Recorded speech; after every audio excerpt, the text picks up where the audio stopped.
함께 기도드리겠습니다.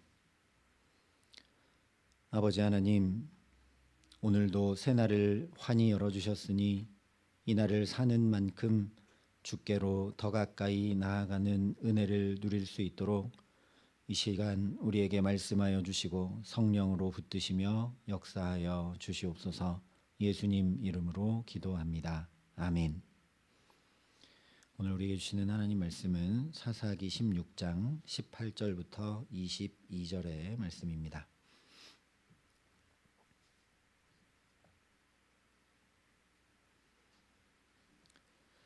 사사기 16장 18절부터 22절의 말씀 봉독해 드리겠습니다. 하나님의 말씀입니다.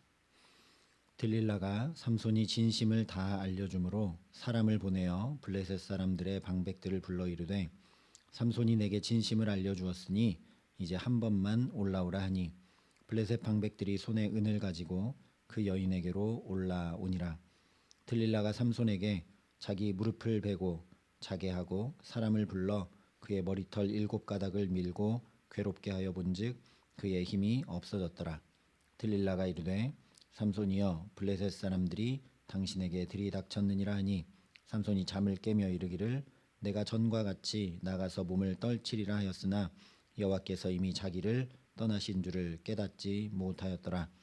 블레셋 사람들이 그를 붙잡아 그의 눈을 빼고 끌고 가사에 내려가 놋줄로 매고 그에게 옥에서 맷돌을 돌리게 하였더라. 그의 머리털이 밀린 후에 다시 자라기 시작하니라. 아멘.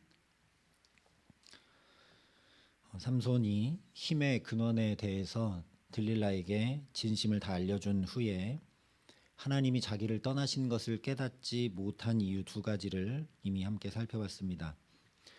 첫 번째 이유는 가까이 해야 할 것과 가까이 하지 말아야 할 것, 경계를 지켜야 할 것과 넘어서야 할 것, 말해야 할 것과 말하지 않아야 할 것을 전혀 구분하지 못한 채 나시린이나 사사는커녕 저 블레셋 사람인지 아니면 이스라엘 사람인지조차 구분하기 어려울 정도로 혼잡한 생활을 했기 때문입니다.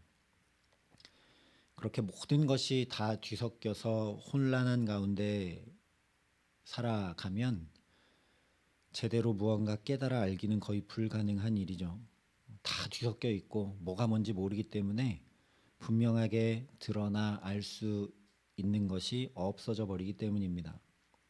두 번째 이유는 귀한 것을 귀히 여기고 소중하고 가치 있게 다루지 않았기 때문입니다. 삼손은 자기에게 주어진 사사라는 직분도 나시린이라는 구별도 모두 다 가볍게 여겼습니다. 사명과 소명이 분명하지 않은데 내가 어떤 사람이고 무엇을 해야 하는지 깨달아 알래야 알 수 없는 것은 당연한 일입니다. 마치 에서가 장자권을 가벼이 여기게 되니까 무엇을 지켜야 되는지 어떻게 행해야 되는지 알지 못한 채 그냥 팥죽 한 그릇에 지금 배고픈 그 문제 때문에 팥죽 한 그릇에 그 귀한 장자권을 팔아 넘겨버리는 것과 같은 것입니다. 이 두 가지가 삼손의 구체적인 모습들, 즉 미시적인 관점을 통해 드러난 이유들이라면 오늘은 왜 삼손이 여호와께서 이미 자기를 떠나신 줄을 깨닫지 못하였는지에 대한 이유를 좀 더 큰 거시적인 관점에서 함께 살피며 은혜를 나누려고 합니다. 그래서 세 번째 이유는 눈에 보이는 것만 계속 중시하며 살았던 삼손의 태도 때문입니다.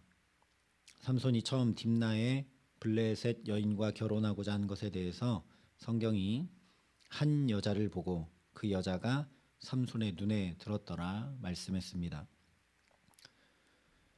그 여인이 마음에 들었더라, 흡족했더라 이런 표현도 얼마든지 있는데 눈에 들었더라, 눈으로 보았다 이런 표현을 쓰고 있습니다. 굳이 눈에 들었다 표현한 것은 삼손이 그런 사람이었기 때문이라는 거죠. 실제 결혼식 잔치를 진행하는 동안 만났던 그 블레셋 7 친구들에게도 수수께끼를 왜 냈는가? 자기의 우월함을 드러내기 위함이었습니다. 누구도 이런 수수께끼는 맞출 수가 없다. 하나님의 은혜와 역사와 능력이 아니라 그런 자기의 모습을 보고 에담 바위 틈에 또 들어가 숨었던 사람이 바로 삼손입니다. 보이지 않는 하나님의 능력은 볼 줄 모르고 그냥 자기를 보니까 보통 사람과 다를 바 없는데 블레셋 사람들을 그렇게 크게 쳐서 죽였으니 이제 보복 같은 것이 두려웠기 때문에 에담 바위 틈에 홀로 쪼그려 숨는 거죠.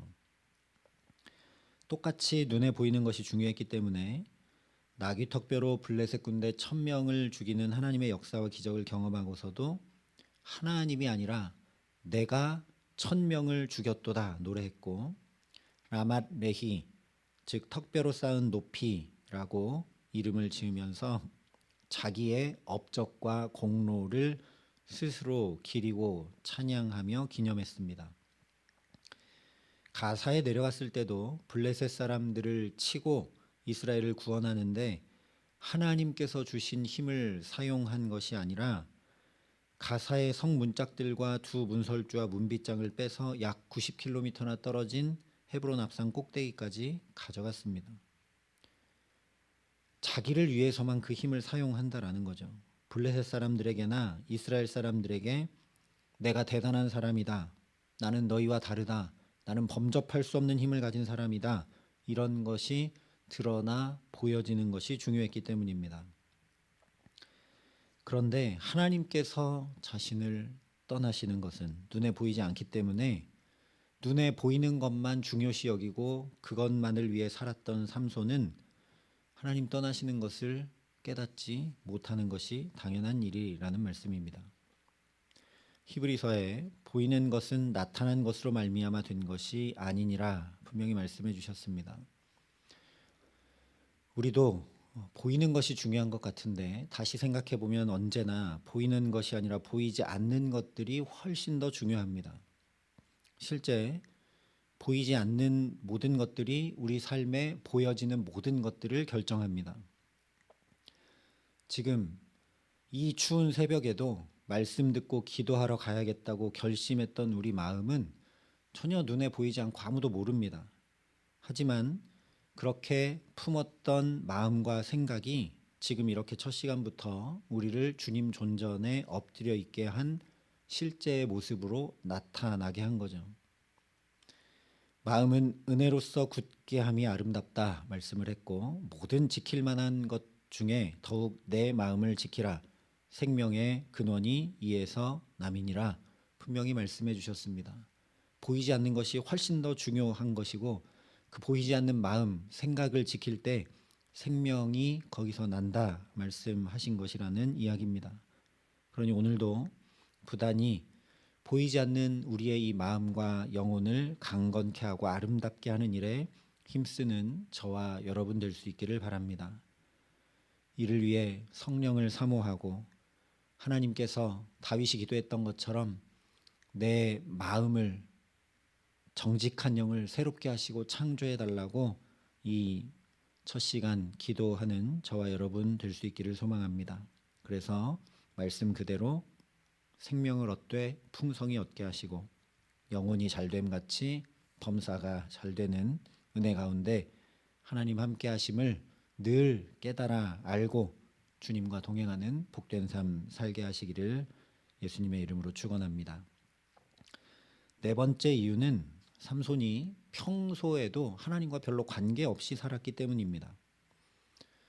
이미 다 살펴본 것처럼 나실인 규례와 전혀 상관없이 포도주와 독주 마셨고 이방 여인 가까이 했고 부정한 주검 만지는 일에 그 어떤 죄책감이나 망설임 찾아볼 수 없이 당당히 행했던 사람이 삼손입니다.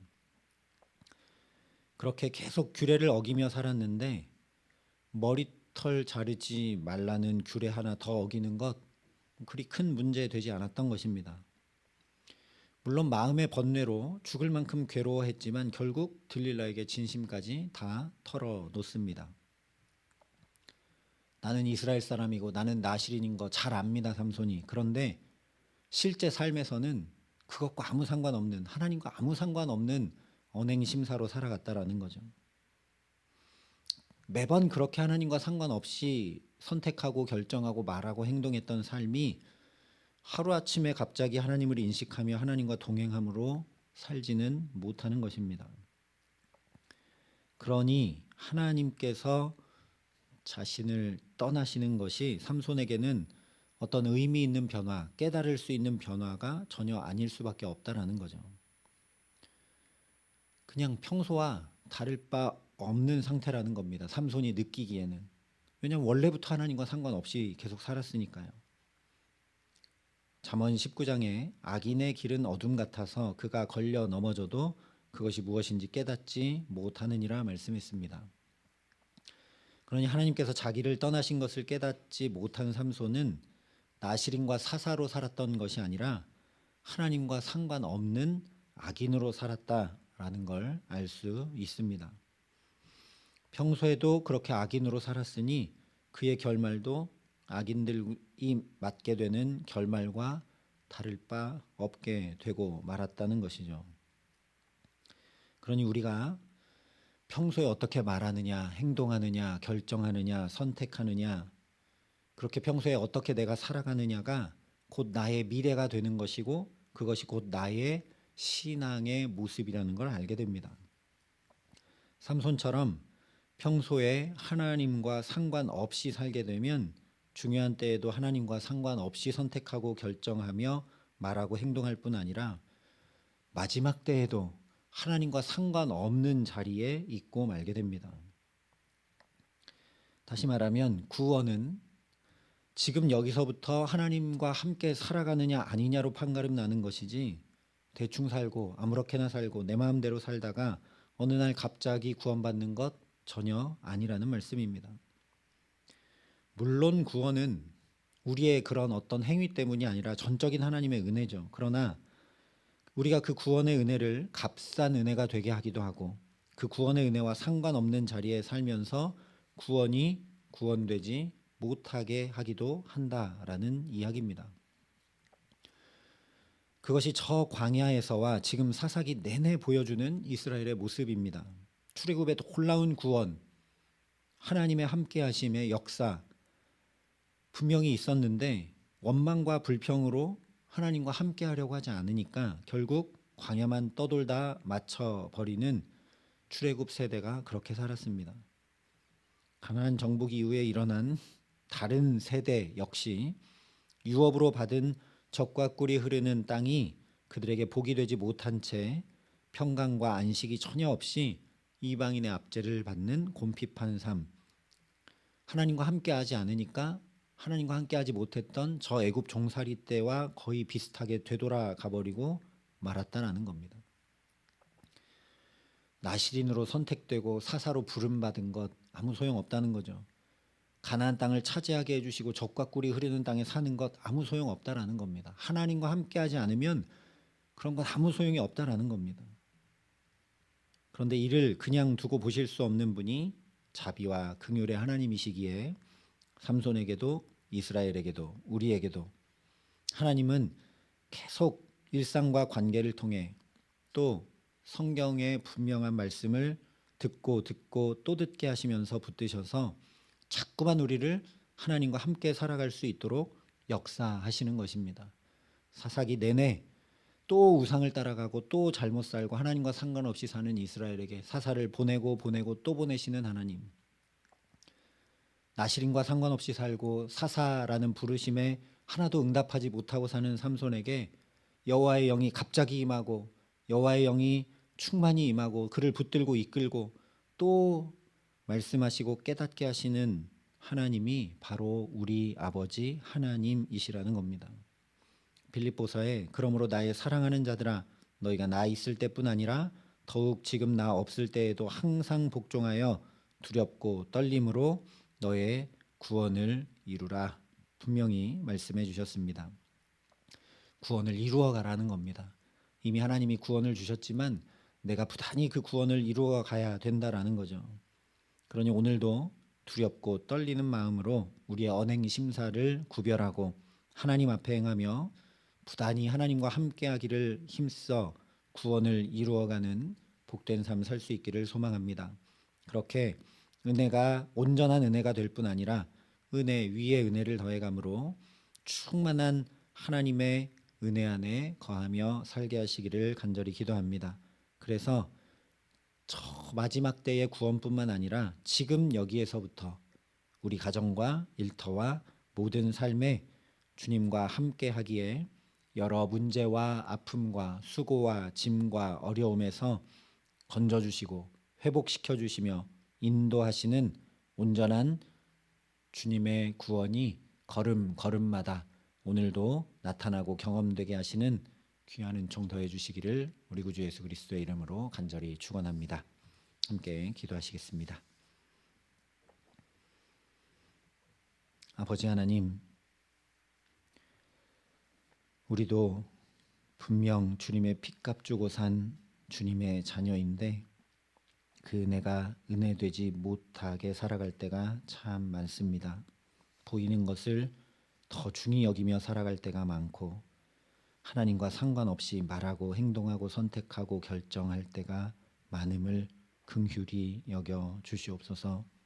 이런 우리 그냥 두지 아니하시고 오늘 이 첫 시간 또 말씀해 주시고 깨우쳐 주시는 그 사랑의 하나님 붙들고 오늘도 주와 동행함에 부족함 없도록 이 시간 성령으로 우리 각 사람을 붙드시고 함께 하시고 역사하여 주시옵소서. 이제는 주 예수 그리스도의 은혜와 하나님의 사랑과 성령님의 교통하심이 여기 머리 숙여 오늘도 새롭게 창조해 주신 복된 마음과 영혼을 가지고 주와 함께 동행하며 살아가기를 소원하고 결단하는 여기 모인 모든 주의 성도들과 사랑의 빛교회 모든 교우들과 이 나라 이 민족과 이 귀한 복음을 오늘도 세계 만방에 전하시는 선교사님들 가운데 이제로부터 영원토록 함께 하시기를 간절히 축원하옵나이다. 아멘.